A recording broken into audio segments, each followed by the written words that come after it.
السلام علیکم، آپ دیکھ رہے ہیں نیوز ڈیلی۔ آج ہم آپ کو الفارابی کے بارے میں بتائیں گے۔ ابو نصر محمد الفارابی ان ابتدائی اسلامی دانشوروں میں سے ایک تھے جنہوں نے افلاطون اور ارسطو کے عقائد کو مسلم دنیا تک پہنچانے میں اہم کردار ادا کیا۔ ان کے بعد کے اسلامی فلسفیوں پر ان کا کافی گہرا اثر تھا۔ وہ ایک ممتاز ماہر لسانیات تھے جنہوں نے ارسطو اور افلاطون کے یونانی کاموں کا ترجمہ کیا اور ان میں کافی اضافہ کیا۔ انہوں نے معلم ثانی کا لقب حاصل کیا، جس کا ترجمہ دوسرے استاد کے طور پر کیا جاتا ہے۔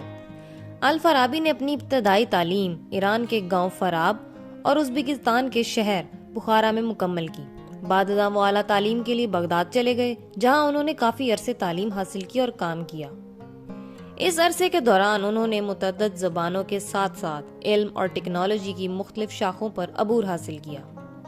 فارابی نے سائنس، فلسفہ، سماجیات، طب، ریاضی اور موسیقی میں کافی کام کیا۔ ان کا فلسفہ اور سماجیات میں اہم حصہ ہے، جس کے لیے وہ ایک انسائکلوپیڈسٹ کے طور پر نمایاں ہیں۔ ایک فلسفی کے طور پر فارابی پہلے شخص تھے جنہوں نے فلسفے کو علم دین سے الگ کیا۔ قرون وسطیٰ کے بعد سے اب تک مسلم اور عیسائی دنیا میں کوئی ایسا فلسفی تلاش کرنا مشکل ہے جو ان کے خیالات سے متاثر نہ ہوا ہو۔ وہ ایک اعلیٰ ہستی پر یقین رکھتے تھے جس نے متوازن ذہانت کے استعمال سے دنیا کو تخلیق کیا تھا۔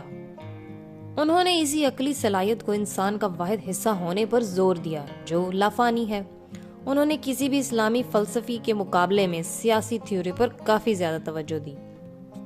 بعد میں اپنے کام میں فارابی نے افلاطونی انداز میں حکمران کے لیے ضروری خصوصیات بیان کی۔ انہوں نے کہا کہ ایک حکمران کو مقامی کردار کے اچھے معیار سے حکومت کرنے کی طرف مائل ہونا چاہیے اور ایسی حکمرانی کے لیے صحیح رویے کا مظاہرہ کرنا چاہیے۔ الفارابی کے سیاسی فلسفے کے مرکز میں خوشی کا تصور ہے، جس میں لوگ اطمینان حاصل کرنے کے لیے تعاون کرتے ہیں۔ انہوں نے یونانی مثال کی پیروی کی اور خوشی کا اعلیٰ درجہ اس کے مثالی حاکم کے لیے مختص کیا۔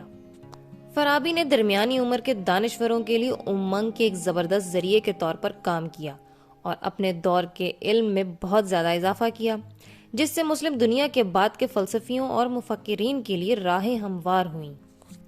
فارابین علمیات میں پلوٹونک اور ارسطو دونوں جہتیں ہیں۔ فارابی کے علم کی درجہ بندی کا بہترین ذریعہ ان کی کتاب احسان العلوم ہے۔ یہ کتاب باطنی اور خارجی دونوں طرح فارابی کے عقائد کی وضاحت کرتی ہے۔ اسی طرح الفارابی کے علمیات کو انسائکلوپیڈک کہا جا سکتا ہے۔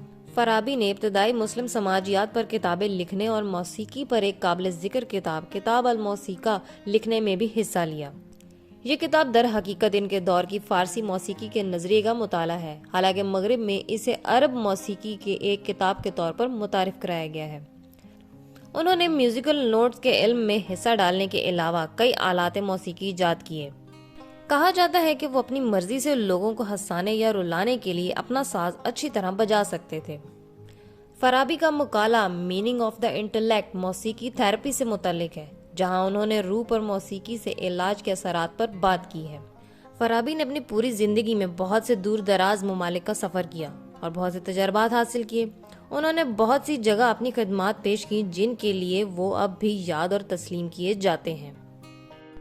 بہت سی مشکلات کا سامنا کرنے کے باوجود انہوں نے پوری لگن کے ساتھ کام کیا اور تاریخ کے مشہور سائنسدانوں میں اپنا نام روشن کیا۔ دمشق میں 339 ہجری میں 80 سال کی عمر میں وفات پائی۔